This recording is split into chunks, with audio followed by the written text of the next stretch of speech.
Assalamualaikum warahmatullahi wabarakatuh. Perkenalkan, saya Nurlaila Ulfa dan teman saya Najwa Dila Maharani. Kami dari kelas 9J. 1. Pondok Pesantren Pendidikan Keislaman dan Keaslian Indonesia. Pondok pesantren memiliki karakter tersendiri, yaitu keislaman dan keaslian Indonesia.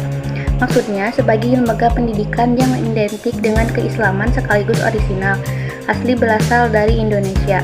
Dengan ciri khas memiliki padepokan atau asrama untuk tempat tinggal peserta didik yang bisa disebut santri. Pondok berasal dari kosakata bahasa Arab punduk yang memiliki makna asrama atau tempat di mana peserta didik tinggal. Adapun peserta pesantren berasal dari kosakata lokal yaitu cantrik yang bermakna siswa atau peserta didik. Secara istilah, pondok pesantren adalah sebuah lembaga pendidikan di mana peserta didik tinggal di asrama selama 24 jam untuk melaksanakan proses belajar mengajar baik pendalaman ilmu agama tafakuh fiddin maupun keterampilan dan kecakapan hidup. 2. Pendidikan pesantren sebagai sarana dakwah. Rumusan masalah adalah tulisan singkat yang berisi pertanyaan mengenai topik yang diangkat oleh penulis. Sehingga dengan adanya rumusan masalah, penulis akan berusaha mencari jawaban atau memecahkan masalah. Sebuah pondok pesantren mempunyai komponen pokok yang menjadi ciri khas tersendiri. 1. Kiai, 2. Santri, 3. Masjid atau musola, 4. Asrama, 5. Kitab kuning, 6. Metode pengajaran. Mempunyai berbagai fungsi, diantaranya sebagai figur pemimpinan pondok pesantren, sehingga kewibawaan, kepribadian, penguasaan ilmu agama, serta pengalaman kiai memberikan warna pada budaya dan lingkungan masyarakatnya. Kiai sebagai guru mengaji mempunyai banyak murid.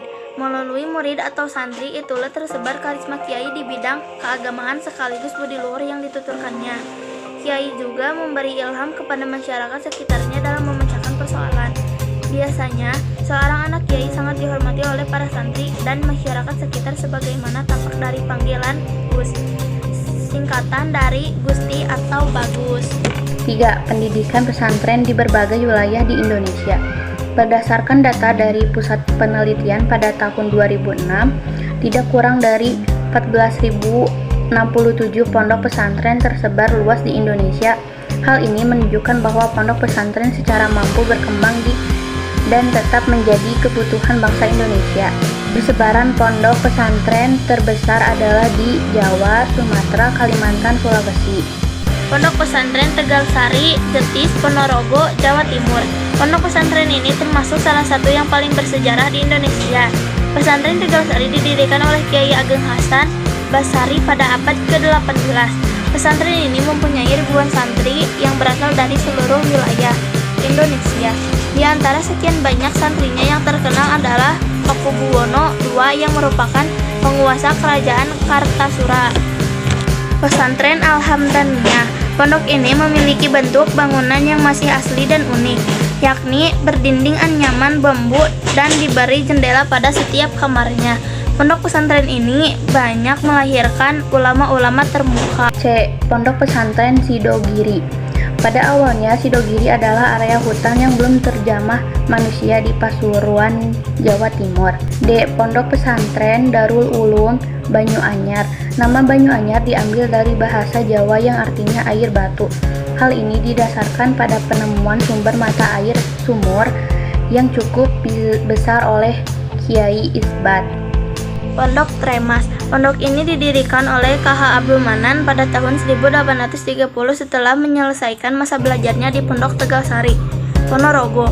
Awalnya, pondok ini berada di daerah Semanten, yakni sekitar 2 km arah utara kota Pacitan. Pada waktu itu, pondok masih dalam taraf permulaan sehingga santrinya juga belum sebanyak periode sesudahnya. Oleh karena itu, kitab-kitab yang dipelajari waktu itu juga masih dalam tingkatan dasar. 1. Sebutkan 3 contoh nasional yang merupakan alumni pesantren.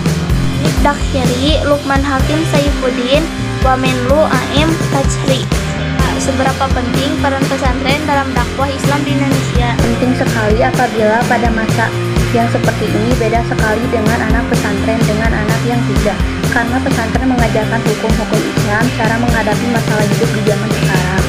Pelajaran yang dapat diambil dari kesimpulan perkembangan pondok pesantren sebagai sarana dakwah adalah sepatutnya kita harus mencintai dan melestarikan pesantren.